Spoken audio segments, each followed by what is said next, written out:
Welcome to the Mindful Mama Movement podcast. I'm Shannon Kinney-Dew, creator of AFreeSpiritLife.com. And I'm Ashley Walburn, owner of Home Holistic. And together, we are bringing you the Mindful Mama Movement. Mindful mothering is about nurturing your heart and soul while you nurture your children. It's about consciously awakening to your inner wisdom and being peacefully present as a mama, no matter where you are on your journey. From discovering your newborn to loving and accepting the wonderful people who've left your nest. Our movement is empowering mamas to be authentic and to live inspired lives. We are so happy you're here. I said up is where I wanna go. To be free, to feel free, to be me.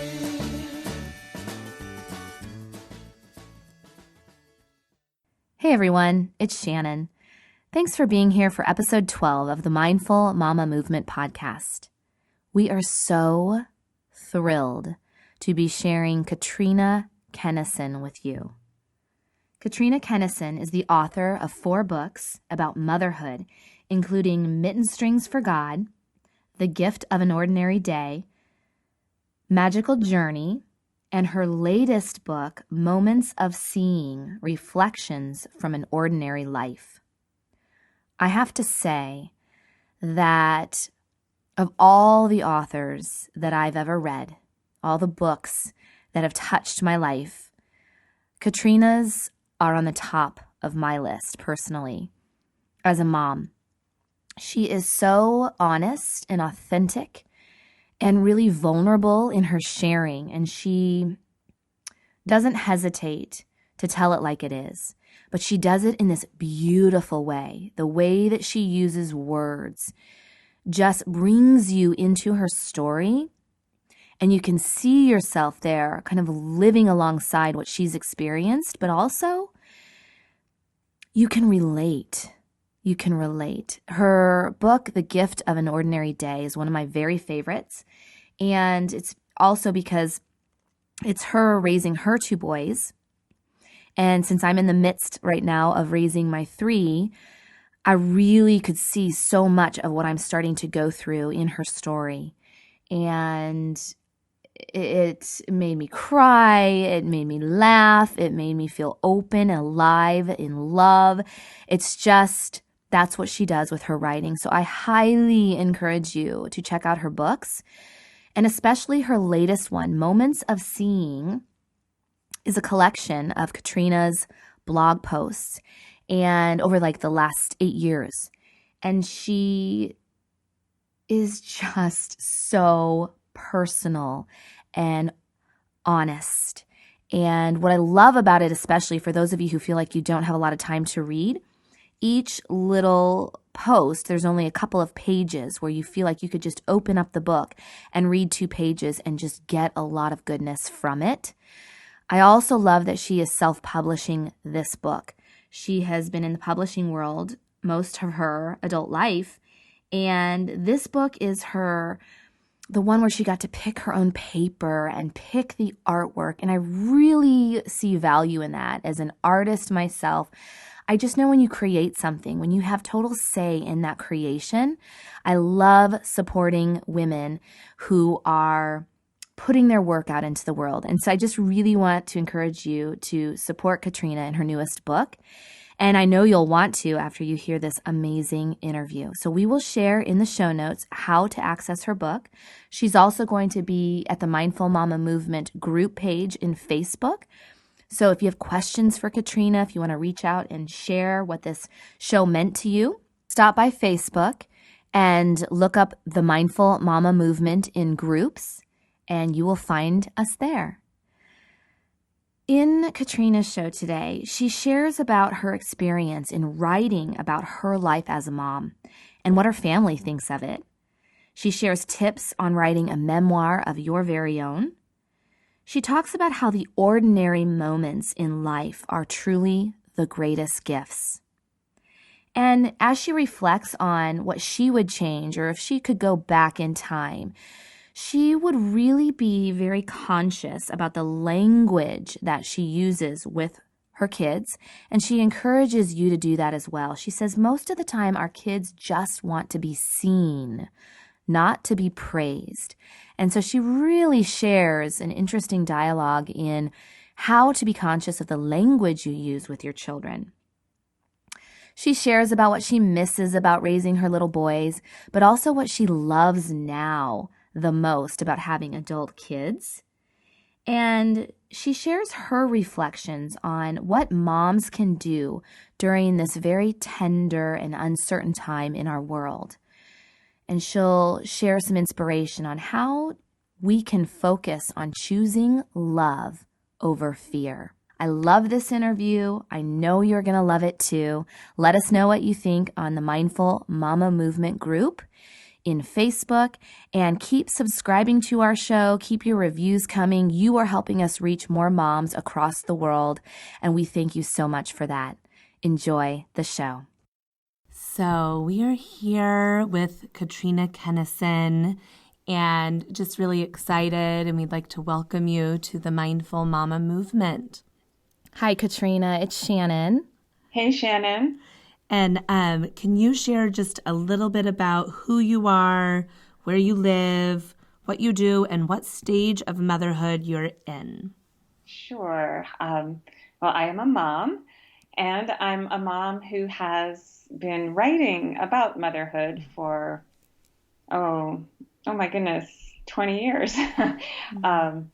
So I guess you can tell from that statement what stage of motherhood I'm in. I have two boys, and my youngest one just turned 24 on Tuesday, and my older one is about to turn 27. So I'm in that they're launched phase, although there are still so many unanswered questions about both of their life paths. And so I just observe and watch and get updates with such joy and excitement and sometimes worry as they kind of find their ways. And where I live, I'm sitting right now in my little office in my house in New Hampshire. It's on the top of a hill, and all the leaves are down from the trees here, so it's looking pretty wintry, although it's unseasonably warm and beautiful today. That's nice. I was in Boston last week, and for the first time, I had never been in that part of the country, Boston, New Hampshire area, and the leaves were looking like they were all getting ready to fall, but they were all golden and orange, and every single street I drove down just looked like the perfect fall day. It's been an amazingly beautiful fall here. And this house, it's a house that we built sort of toward the end of our Kids at Home chapter. So silly of us, it's like, even though our kids were growing up, we couldn't quite imagine life without them. And so we built this house complete with, a bedroom for each one and a TV room. And of course, no sooner had we finished the house than they were up and gone. But it's a nice place for them to come home to. Yeah. I feel like my parents still need as much space as they did because we all come home, and then there's grandkids too. So and they take up space. How do you spend your time these days, and what is it that inspires you right now? Well, it's been a really intense couple of years, I would say. I had a friend who was dying of a brain tumor, and a really, really close friend. She had been the kindergarten teacher of both of my sons. And so we have been on this journey together for well over 20 years. And when she got sick, I was the one who did not have a 9-to-5 job, and I didn't have kids at home who needed me. So I was really able to be there with her through her journey. And it was actually quite an amazing privilege to walk her home. So that was really 18 months. And there were a lot of really good days in there, like days where she could go swimming, days where she could ride her horse or take a walk. Always, would have to be really careful but she very much wanted to just enjoy her life for as long as she could, and she did. And talk about inspiring. Every moment that I spent with her was inspiring, but I also put everything aside for that time. And then I very quickly, after her death, had 2 hip replacements. So even though thought I was way too young for that and in way too good a shape, that was the explanation of the chronic pain I'd had for the last 2 years. So it was like death, pain, 2 surgeries in a row, and recovering from those surgeries, which I used that time of recovering to put together my new book, Moments of Seeing, because life really handed me a good opportunity to just sit down and be still, other than doing PT exercises. Right. So those were 2 kind of intense chapters. And then I was feeling better and really determined to get my strength back and to become that really physical person I still think of myself as being. So I started training, getting ready to take a group of women to England, which I did in September, and I led a hiking trip. Oh, wow. In the Cotswolds, something I had never done before, but it's been on my bucket list forever, is to take one of those long walks where you set out in the morning and then you end up someplace else at night, and there's your bag waiting for you, and you sleep there and get up in the morning and walk on. So I think one thing that my friend's illness really reminded me is that those things that you always dream of doing, don't wait, just start. So this year has been really busy with things like that. I've led a writing retreat. I've deepened my yoga practice, and on the walk and at the writing retreat, I also taught yoga every day. So after some time of really kind of going in and, being with someone who is ill, this has been a really expansive time of, being out in the world, challenging myself to do really new things. That's wonderful. Can we sign up for your next retreat? Oh, that's lovely. Well, I'm curious, have you always been a writer? You capture the books that I've read, I just treasure. And I feel like I know you, like I know so much about your life and what you've shared. And I'm curious if you've always been that way, really self-reflective and in especially sharing it through writing, or did that happen more as you became a mother? I have always been a writer and a reader, both hand in hand. So as a child, I wrote a lot, diaries, poems, letters. I actually was helping my parents clean out their house in preparation for selling it and downsizing to a little cottage right near us. And they had lived there for almost 50 years. I found the first thank you note that anyone ever wrote me, and it was from our next door neighbor when I was a little girl.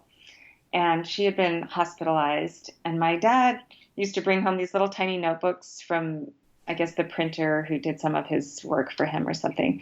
And anyway, I had been inspired by this little tiny notebook to write my next door neighbor a novel, which I had completely forgotten about until I found her thank you note written all these years ago, thanking me for the novel that I had written her and sent her. And wow. The memory did come back that since it was a very small notebook, I had written a novel about a very tiny bear. Oh, my your first novel. My only novel. But then after college, I worked in publishing for all through my 20s. And then when I became a mom, I also became the editor of the Best American Short Stories, which was a great gig because I could do it from home. And I got paid to read. So I feel like all of those years in publishing and all of those years editing and reading, they made me a better writer. They made me a slower writer because the editor that I was for so many years, I can't quash her down. She's always sitting there reading over my shoulder. telling me that I should make it better. Editing. When did you write your first book? So my first one was Mitten Strings for God, and that came out in 2000. Okay. And I had spent the previous probably 2 years writing it. And I had never really thought of myself as a writer as an adult. But becoming a mother, really made me think, as it does all of us, like, well, what kind of mother do I want to be?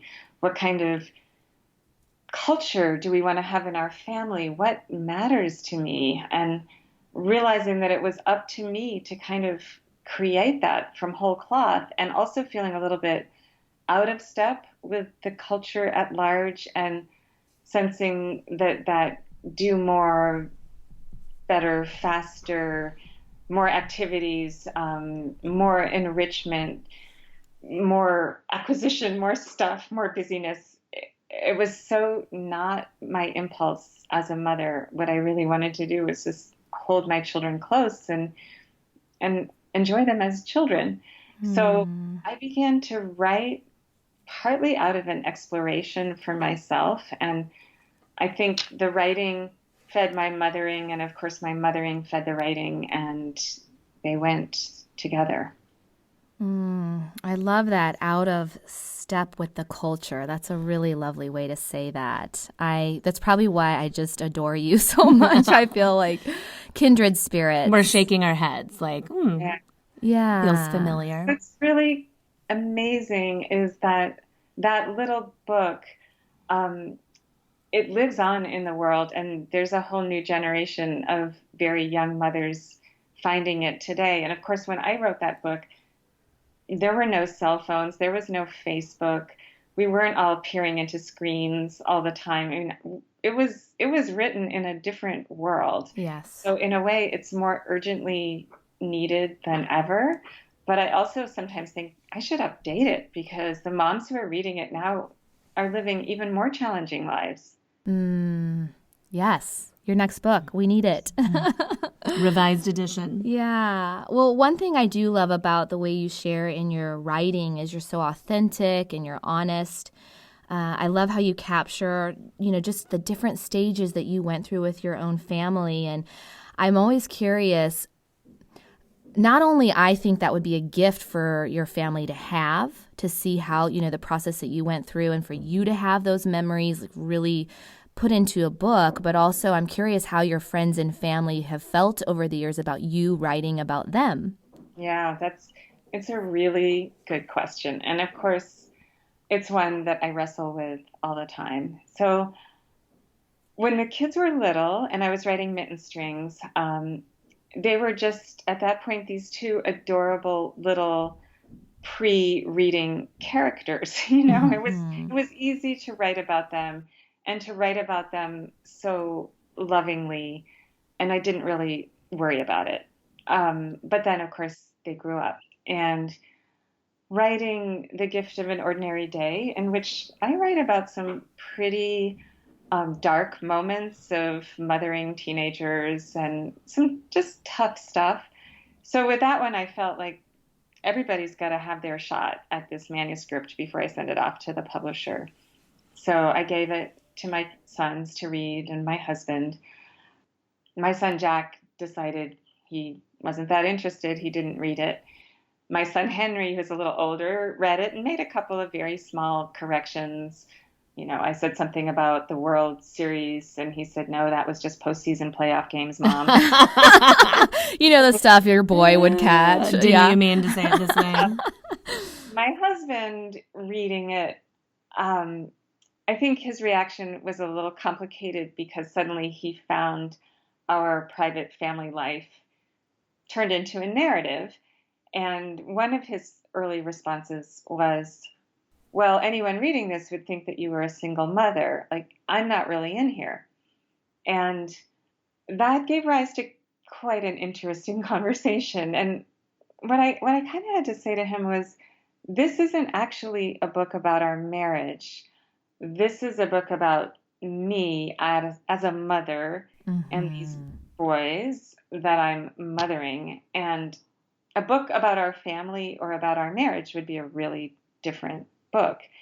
And I think that is something just worth saying about memoir in general, is that if you're going to write a memoir, it can't be a laundry basket in which you throw every dirty sock. It's like you kind of have to figure out what story you're telling.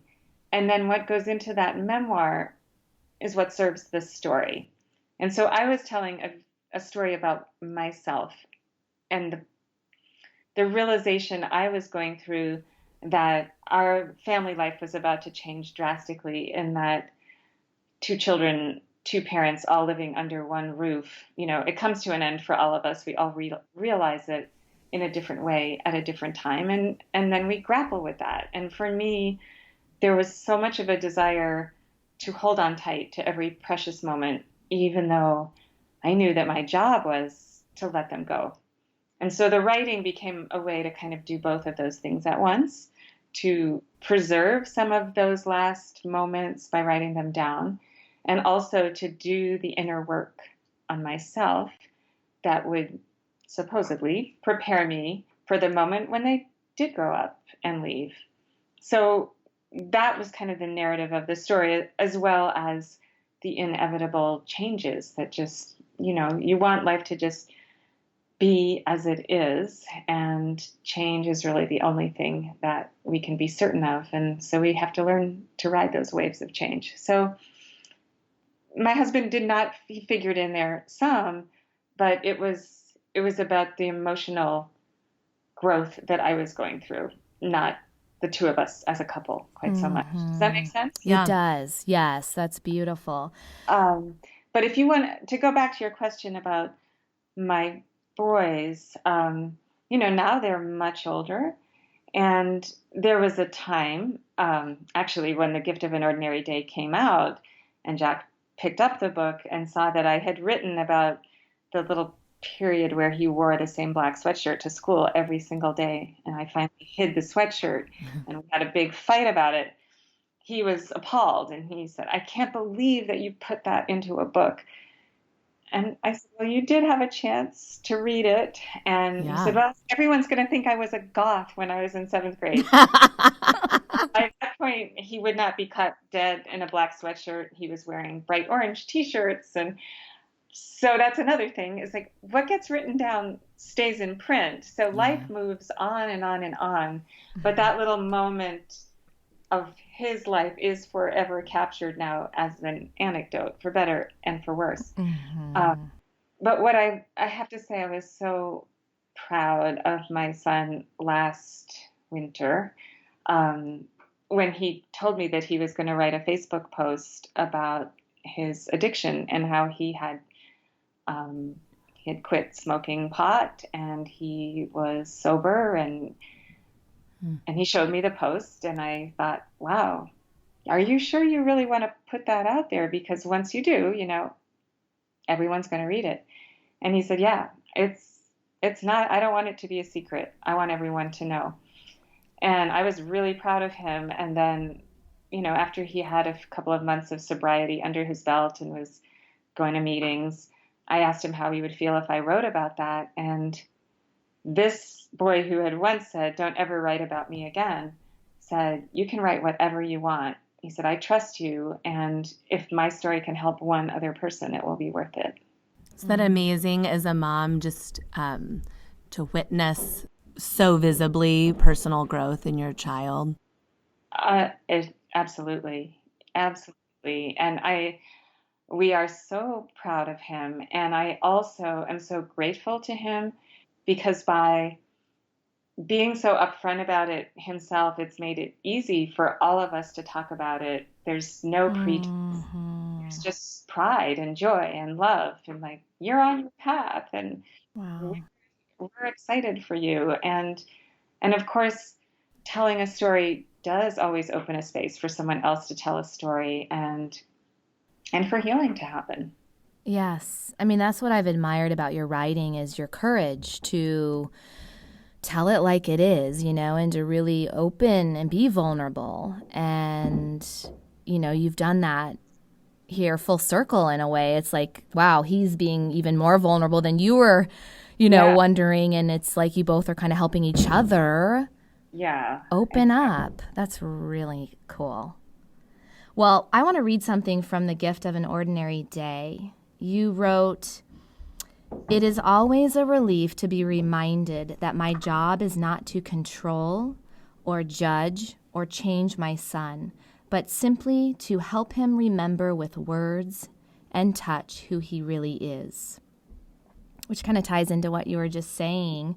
I think about all the moms that are listening in our community. Many of them are in all different stages of motherhood, but a lot of them are in that thick of raising young children. What tips do you have for those moms who are right there, who need some mindful parenting guidance, like, to not control so much, but to be more present with your children? Yeah. So much to say about this. Well, two things I'll start with. One is that if I had it to do over again myself, I think I would be even more conscious of the language that I use with my children. And I'm a language person anyway, but I think it's so easy for us to fall into a pattern of praising our children. And I don't actually think that does them any good. What our kids need most is to be seen rather than praised. And I think there's a real important distinction to be made there. You could say, "Oh, you did the best report in the class." When in fact, I think it's even more important to say something to the effect of, "I saw how hard you worked at that report. How does it make you feel to know that you can work that hard?" Or, "How do you feel about the results of your work?" Or, do you get the distinction that I make? Yes. It's so powerful. And seeing, and then not only seeing, but then asking the child how they feel about it. Because I think praise is sort of end of discussion kind of stuff. And it puts a weight on a kid. Who wants that? To be the best once, does that mean I have to always be the best? Or since I'm the best, does that mean that I don't have to try this hard? When instead to really honor the process, whatever it is, and then to find out how the child, him or herself, feels about the results. I think it's brilliant, Katrina, honestly, so much.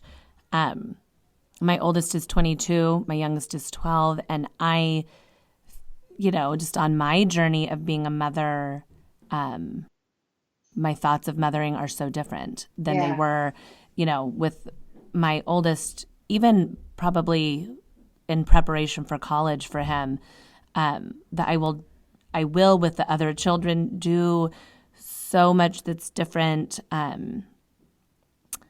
So much that's different. I just, I love what you're saying. And we have a lot of all age, moms that are listeners to our podcast, but a lot of young moms. And I wish I would have heard what you just said 21 years ago. Yeah. I wish it so much. Me that too. It's so clear to me. If only we could all get do-overs. But I think that's why sometimes it is so helpful to hear when you're right in the thick of it with your own small children, to hear from someone who's kind of looking back and says, "Oh, if only I could." And there's no sense in regret, but you can certainly reach a hand back to someone who's doing it in the here and now and saying, "Well, if I had another chance."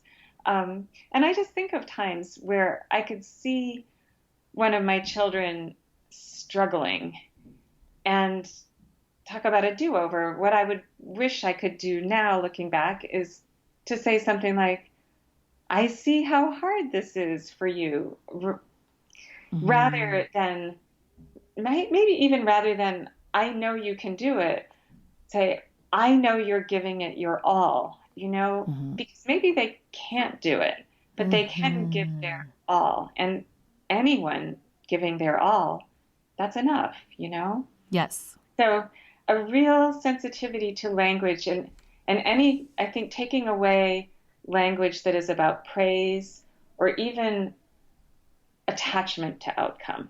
And I feel like that's another big one. I know I tend as a person myself to get a little bit too attached to outcome. And when we practice non-attachment, it's not about loving less. It's about having faith that the way things are is the way that they're meant to be.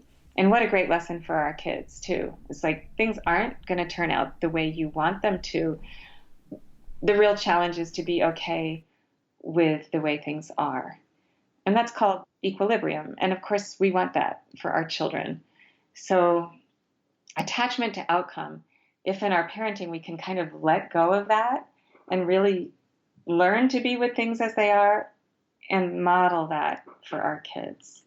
Well, that's such a freeing statement when you think of it, really, like let it soak in that, any decision we have to make about our children, whether it's, what school to go to or what to eat for dinner, anything, Right.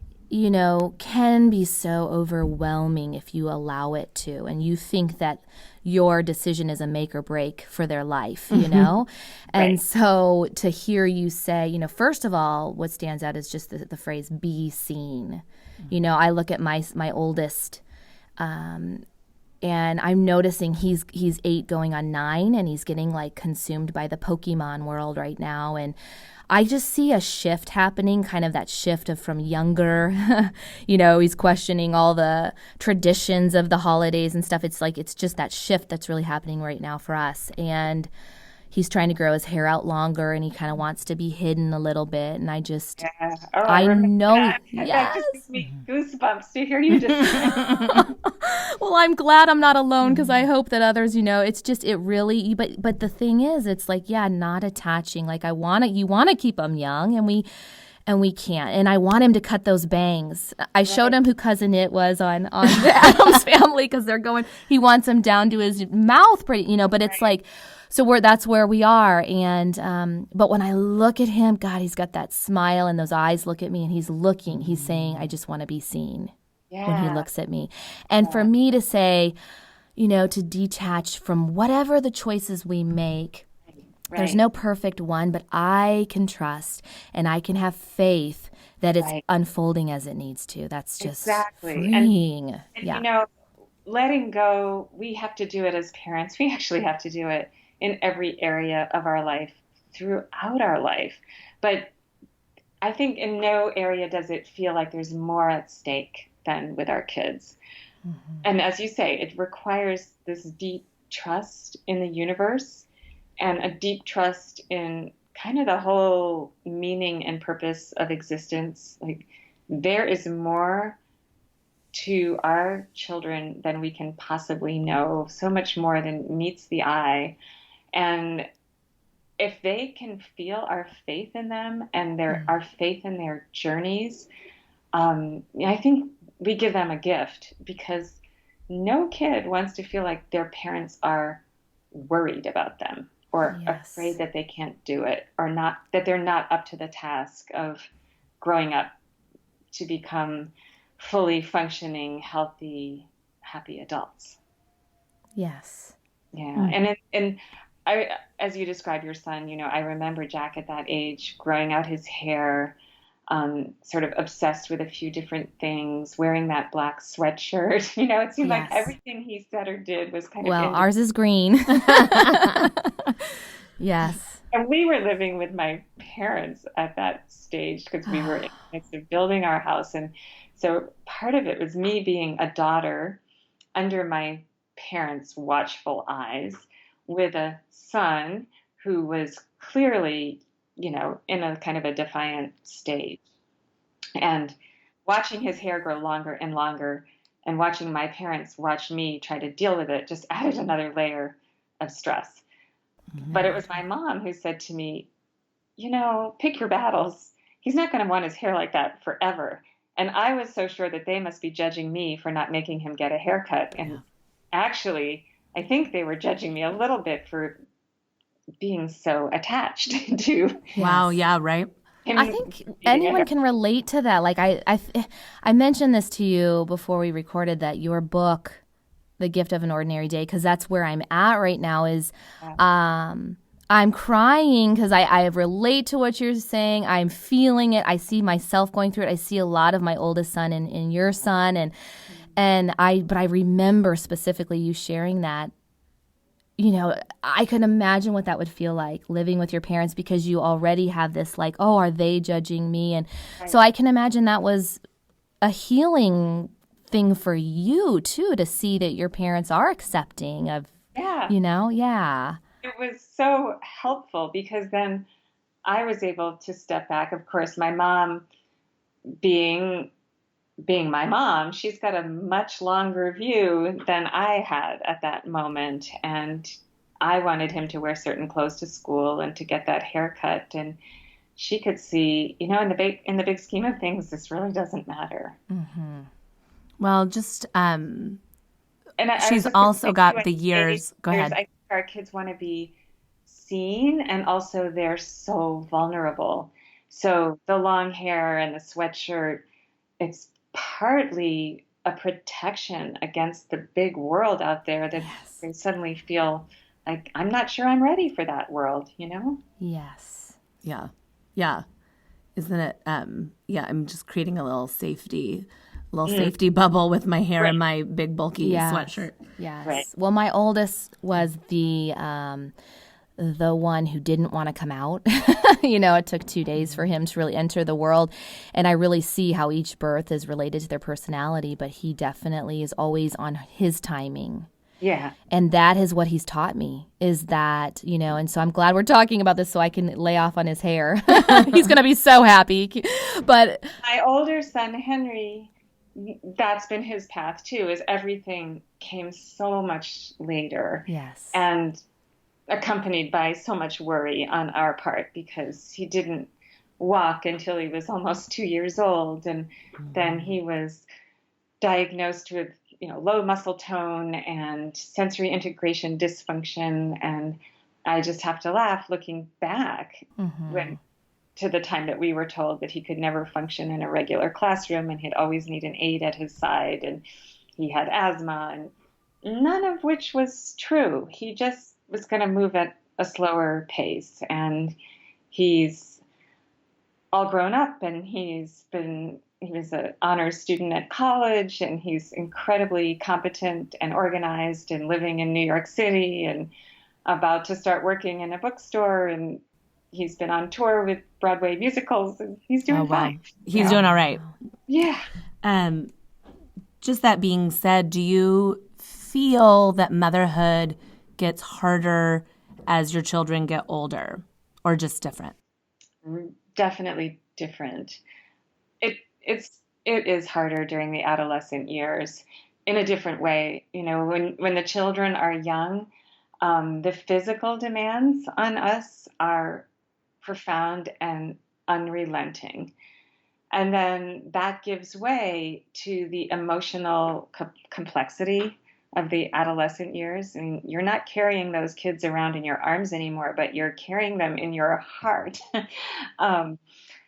which is just as challenging because you enter that stage where you have to let them go, and you know that all of the love in the world can't keep them safe. You know, when they're young, barring medical catastrophes and, you know, acts of God, you feel like it's your job to protect them. But then you send them out into the world, and that's not your job anymore. So I think that's a really hard passage. I think I have 3 boys in adolescence right now, 12, 13, and 14. And I would say that the emotional demands are so interesting. Yeah. And maybe because I have a 22-year-old, then 8 years later had 3 kids in 2.5 years. And so it was easier to give him all of my attention, where these 3, you know, that I just have to divide it. But for me, of all 4 boys, my youngest is I don't know if I would say struggling, but just his adjustment to adolescence and having a little bit more freedom. And he has a phone that And probably your 22-year-old didn't have a phone at that age, oh right? gosh, no. But he also didn't have as much freedom, Yeah. that he was, I was just driving him around and, still making play dates probably. I don't know. But my youngest, I feel like he kind of without saying it is saying, I'm not ready to be in 7th grade, kind of. I'm not ready to be a 12-year-old by his actions. And my other kids just really weren't like that they just kind of moved into the next stage a little bit easier. So I think it's really interesting being a mom for all these years. And just last night, my husband and I went to bed literally like in tears together that we had a hard day with our 12-year-old. And I said, I just think it's kind of crazy. I'm still learning a lot about mothering right now. From each child. I do believe that every child has a whole different curriculum for us, My 2 boys each taught me a different curriculum. But it sounds like with your 12-year-old, there's a lot of opportunity for reassurance and for that non-attachment, which could be really helpful for him too. Like where he is okay, and he can take his time. And there are some things that there just can't be discussion about, but other things that can be negotiated. And Yeah. It's an interesting evolution. We both just took a pause last night. And I'm like, why don't you go take a shower? Yeah. I'm going to make a cup of tea. Yeah. One thing that I found helpful with Jack, my younger, who would get very emotional, and I, being kind of an emotional person myself, would find myself being sucked in. And so, like his disaster scenarios, my life is always going to be terrible, and and he would, weep and cry, and right up through adolescence, he would, just kind of fall apart in despair. And when he did, then I would despair right along with him. Yeah. And I finally learned a much better technique, which was to stay really calm and to say, oh, I can see how upset you are. Well, we can both take comfort from the fact that we don't need to figure it out right now. You don't need to figure out the rest of your life right now. All you need to do is like figure out the next half an hour. And I think what I need now is to take a half-hour break and go take a run, and then we'll talk more when I get back. And inevitably, I would go out, have a run, come back, he'd be fine. So what I learned was that I could sit there and, let him go on and on and on, and he would do it endlessly until we were both exhausted. Or we could do that for a little while, and I would say, yeah, all right, well, let's take a break, and, we can pick this up again in a few minutes. And by then he would have moved on. So interesting. Yeah, so to just kind of keep that equilibrium yourself, even when your children aren't feeling it, they're going to take their emotional cues from you. Oh, mom's not that freaked out, even though I'm falling apart. So, maybe it's not that bad. Yeah. What do you love the most about having adult children, and what do you miss the most about raising young children? Oh, I miss so much, and I absolutely love my adult children. Yeah. Oh my goodness. Well, what I love about who they are now is how they can challenge me intellectually and do. So I feel like I have to stay up on things, music and different political viewpoints. And, Jack is telling me, how long has it been since you've read 1984, Mom? You just should read it again. And then we can have a conversation about politics. And Henry is like sending me stuff back and forth. Like, haven't you read Frank Bruni's piece in the Times from yesterday? And I just love They're keeping you hip.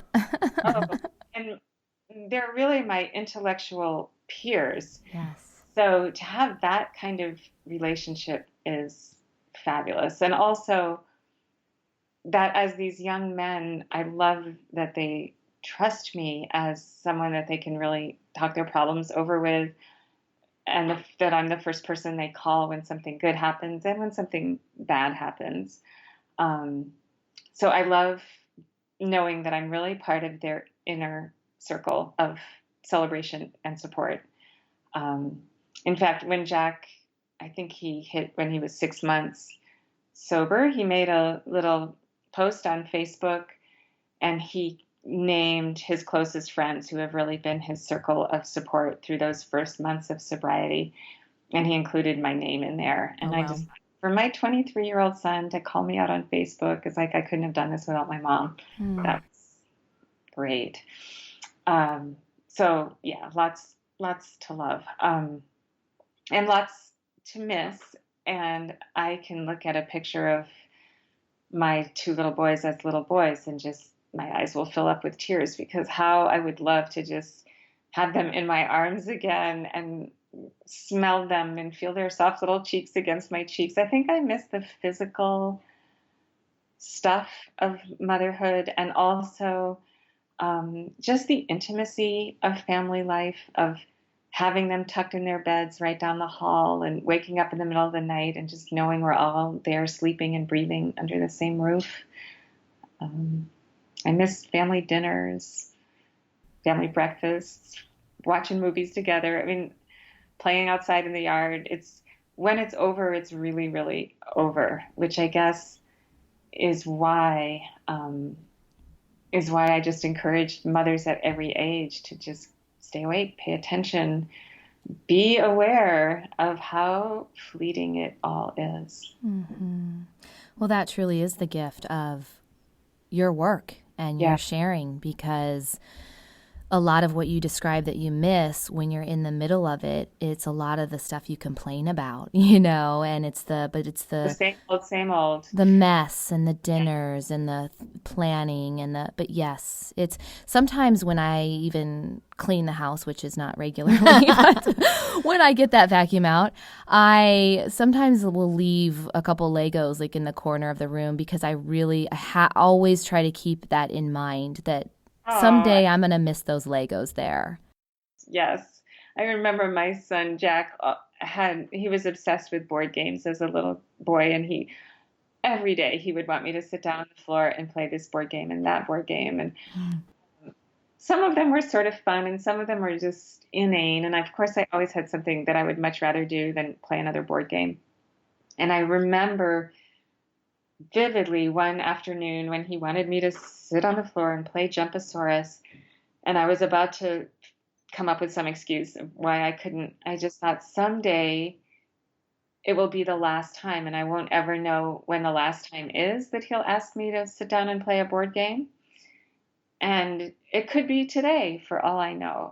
And I still get teary just thinking about that, because I don't remember the last board game that we played together, but it was an awfully long time ago. Yeah. And I do remember with my oldest, the last time that he laid his head in my lap, and I'll get teary thinking about it. He was 15 and he had just gotten cut from the soccer team that he really, really loved. It was his, primary activity, and he loved it so much. And he nearly collapsed to the ground and he screamed, "Mom!" And it was 11:30 at night when they posted it. And he just came and I'm going to cry. He's laid his head in my lap and he just laid there for a really long time. And that was the last time that his head was in my lap. Mm-hmm. Yeah. And those lasts, I mean, life is full of lasts. But the lasts are pretty precious because they really are the last, it won't happen again. And I think that's why early childhood, it does deserve our full attention and protection of those moments and appreciation of those moments. And if we're just rushing, we miss them. Mm-hmm. Well, thank you for that. This is a very tender time in our country and in our world. as we all know. And there's a lot of fear and uncertainty that people are feeling. And I'm just curious what you think, coming from your heart, what mothers and what women can do during this time. Yeah, yeah. Well, I know this has been front and foremost in all of our minds for the last, well, weeks, but certainly for these last days. And I've heard from a lot of moms since last Tuesday. One thing I've thought a lot about is how important it is for everyone to really feel their own feelings. And we can't tell anyone else that their grief or anger or relief, for that matter. And that's the other thing that I have learned, is that I can't assume that all the women I know feel the same way about the outcome of the election. Right. But the importance of strengthening our communities, strengthening our relationships with each other, reweaving our connections can't be overstressed, because I feel like we're shredded, you know? We are shredded as a people and as a country, and somehow we have to mend that fabric and make it stronger for having been mended. So, you know, one thing is that when the world feels like it's in chaos, we can still have our own inner peace and maintain a sense of calm in the midst of this sea of unrest. And especially for those of us with children at home, for their sake, we have to do that, because our children sense our despair and our stress and fear and tension, and their innocent world deserves protection. So I would say for moms of younger children, everything that you can do to keep your children in the bubble for as long as possible is a good thing. They can't really understand what's going on. All they can understand is whether you think it's good or bad. So to just really protect their world and keep them innocent and safe, and assure them that they are safe and that the world is a good place, is really, really important. But then for the rest of us with older children, I think just to model, well, and younger children too, to model empathy and kindness in every way we can at every opportunity we have. So, and especially empathy that we need to go out of our way a little bit to extend, because it's easy to feel empathy and offer empathy toward people that we perceive as being vulnerable and in need of our protection.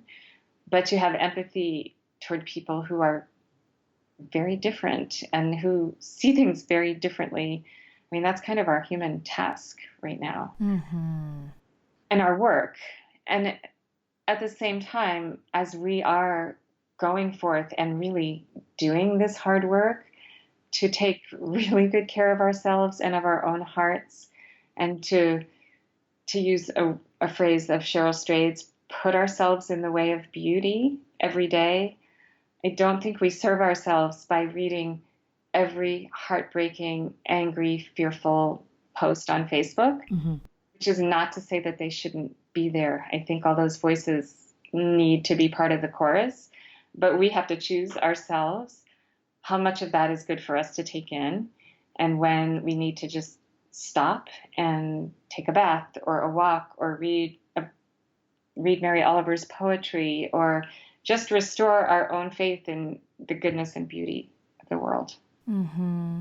We've actually just put out a call to our community. We made a quick graphic, just kind of feeling what we were feeling, and it says, "I choose peace and love." And so we asked our moms to just share a photo or a video of anything that is expressing love or goodness in your life, just something that kind of helps spread that ripple of peace. And so we're getting all kinds of pictures, whether they're, helping at Habitat for Humanity, or they're just dancing and giggling. It's just, we need to see more of that. And so I love that, what you said, put your yourself in the way of beauty. Yeah. That's going to stick with me. Yeah, I love that. Yeah. Well, Cheryl Strayed said it first, but it stuck with me, and it's something that I deliberately do every day. Like, so I'll say, okay, well, a lot to chew on with that piece I just read, but time for me to go put myself in the way of beauty. Yes. Okay. Yes. Well, I'm going to start doing that too. I know. Shannon does a really good job of doing that, actually. You do. Yeah. Well, so what self-care practice do you, I know that you said you have a yoga practice. Do you have something that you just have to do daily? Is it writing, or just what's your like reset button for your self-care practice? I wish I could say it's writing. It's really not. Days can go by without writing, but days can't go by without walking outside. I mean, I would say walking outside and doing yoga with beautiful music. I mean, I do most of my yoga at home. I have just a little tiny space where I can leave my mat out and a little altar, and to put on beautiful music and really claim that space and that time for my practice. That's right at the center of it. And often with a little something to read, some beautiful thought to carry with my practice. And also, I would say really staying in touch with my grown children. I feel like a good day is a day when I've connected with both of them. And I also have I call her my surrogate daughter, a young woman that we've just kind of adopted into our family. She's 36, but she needed a mom in her life. And so I became her mom. So I usually touch base with her every day too. And I just feel like having that strong family connection, even though none of them live here, is self-care for me. Yes. That's good. Can you tell us, what does being a mindful mama mean to you? Well, I would say that being a mindful mama, mindful human being, I kind of boiled that down just for myself some time ago into a little phrase that's my touchstone, and it's choose love over fear. And certainly it's been applying in these days since the election, but in my parenting, especially through the challenging adolescent times when I would just find myself a little at sea or at odds, or distracted, then to just pause and say, well, in this moment, how can I choose love over fear?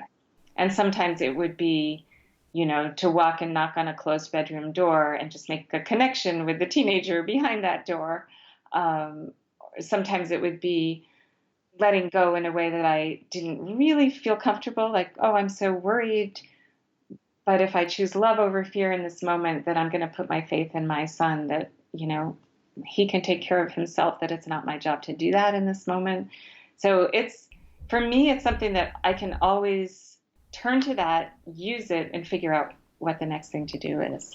I love it. I think when there is a phrase, something that's really simple, but that's our go-to phrase. Go-to, yeah. Yeah, that can just like get us back on track. Like we were talking about, like, I need to take a break. I'm going to go for a run. Yeah. That, I choose love over fear, and I'm going to take a break.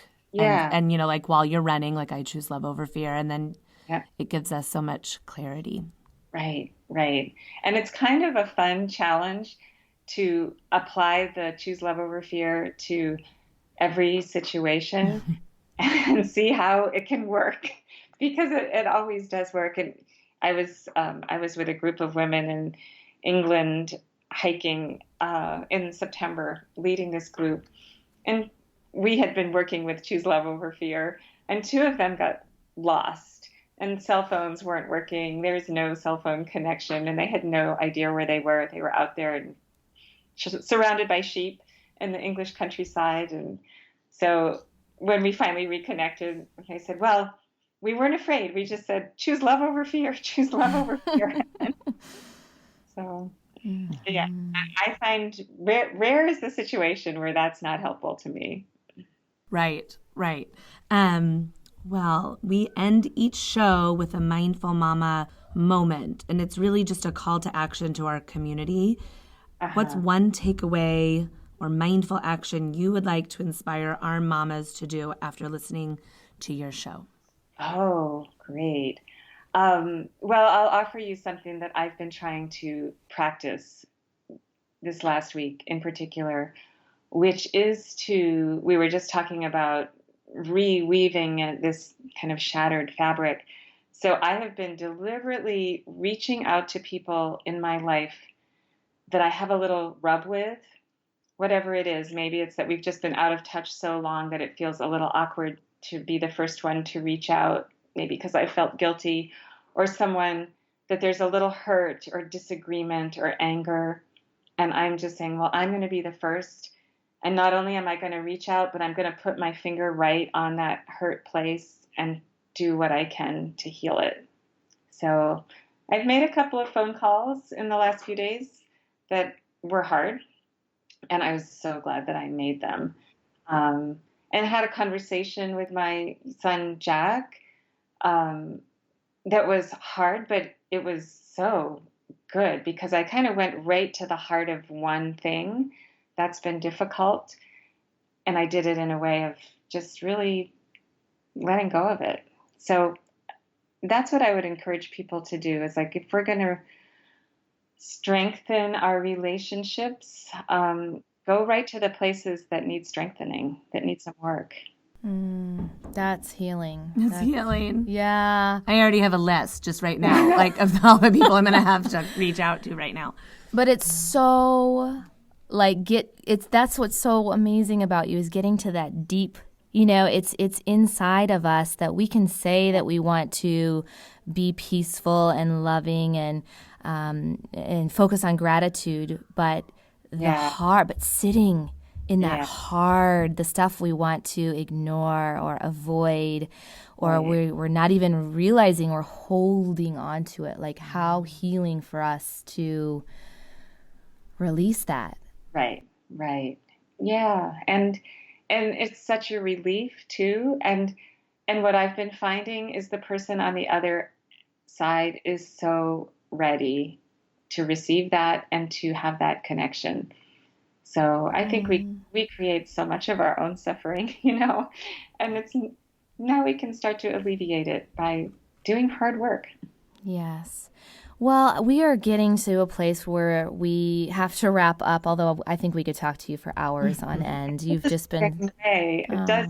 You said that we should pretend we're all in a living room together, and I wish we were. I know. We do too. I'm not joking about signing up for a retreat, so we're gonna find a way to join you. I want to know about your new book. Can you share about moments of seeing reflections from an ordinary life, and just share with our community how we can find your books and learn more about you?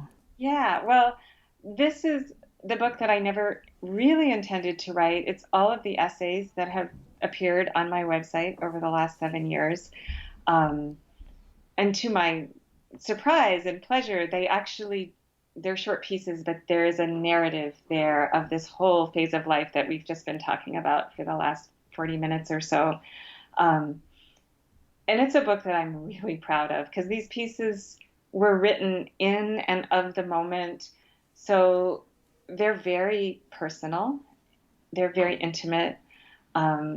In the course of writing them over these years, I came to really trust the readers who would come week after week and then year after year, this kind of community of mothers of all different ages, and even some men along the way, who engaged in this kind of ongoing online conversation generated by the pieces that I wrote about mothering, about friendship, about marriage, loss, aging, all the stuff of life. And it's published by my husband's little company.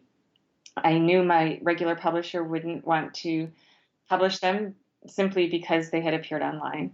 But I got to, because I was doing it myself, I got to make the most beautiful book. I got to choose the paper. So I chose really expensive paper that no publisher could ever use. And a beautiful painting done by a local painter for the cover. So every time I pick it up, it just makes me smile. It's beautiful to hold in my hands. And I've been doing readings and so enjoying just sharing it with people. And I don't know if you have time, but would love to read like 3 sentences from a piece. Would that be No, a nice? seriously, we're not joking. We would go for hours. So Okay. please, yes. Love it. To get it is to come to my website. If you just Google Katrina Kenison, that will bring you to my site. And right there, front and center, there's a little blue box that says Moments of Seeing. Click here to order. And that brings you to my husband's company's secure website. He publishes beautiful nature identification guides and cards and posters. So he was all set up to do order fulfillment, and the orders go out the same day. The books are signed by me.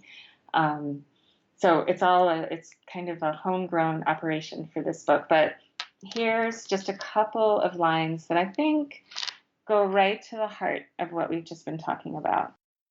I want to say this. It's never what we do that matters, but rather how we do it. The secret ingredient isn't ambition, but love. We make a gift of our lives, of ourselves, in simple ways. By being kind, by being compassionate, by paying attention, by being useful in whatever way we can, wherever we happen to be, in whatever time we have. So that's the ending of just one of the pieces. Oh. Wow, that's beautiful. We both have tears in our eyes, and you just touched so many moms throughout your writing and motherhood career, and continue to. So thank you for that. I don't want to sound like an obsessed fan, but I kind of am. When I received your book, your newest one, it really was like Christmas morning to me, and I've been kind of counting down the days to be able to talk with you. So just thank you for being such a mentor. Yes. Well, thank you for giving me the chance to just hang out this afternoon and talk with you too. It's just been so nice. Yes. Well, we're going to refill on coffee, and we'll see you in a little bit. Thanks, Thank you, Katrina, so Katrina. much. Okay, bye-bye.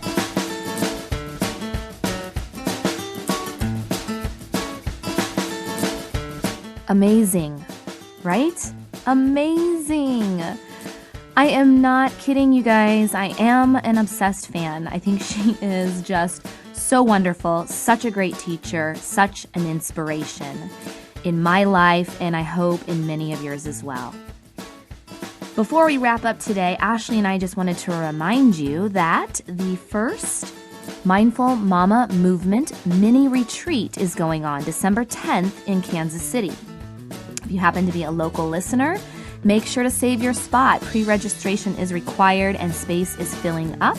We will be meeting there for the afternoon to have circle time, conversation. We're going to do journaling, some self-care practices, definitely some yoga, guided meditation, breath work, and deep relaxation to help you prepare for a mindful holiday season and to help you renew before the new year. Don't we all need it right now?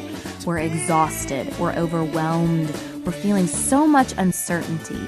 Well, Ashley and I want to create a very loving space for you to come, to be, to relax, and to be well.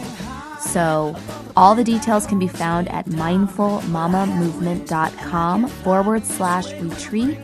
You can also look on our website in the show notes for more details. Can't wait to see you at the retreat. And don't worry, online friends, we are working behind the scenes to have new offerings for you in 2017. So thanks for being here.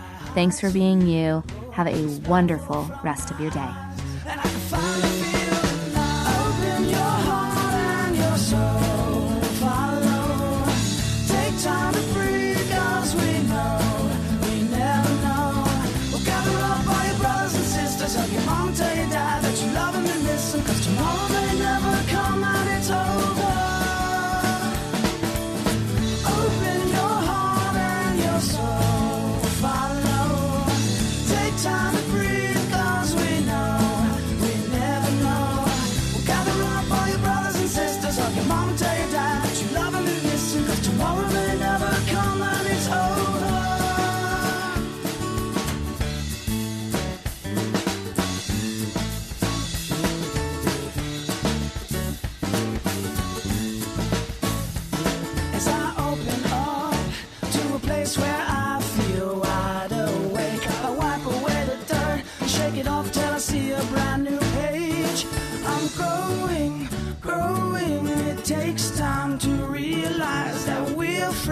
and I believe it's true. Open your heart and your soul, follow. Take time to breathe, 'cause we know you never know.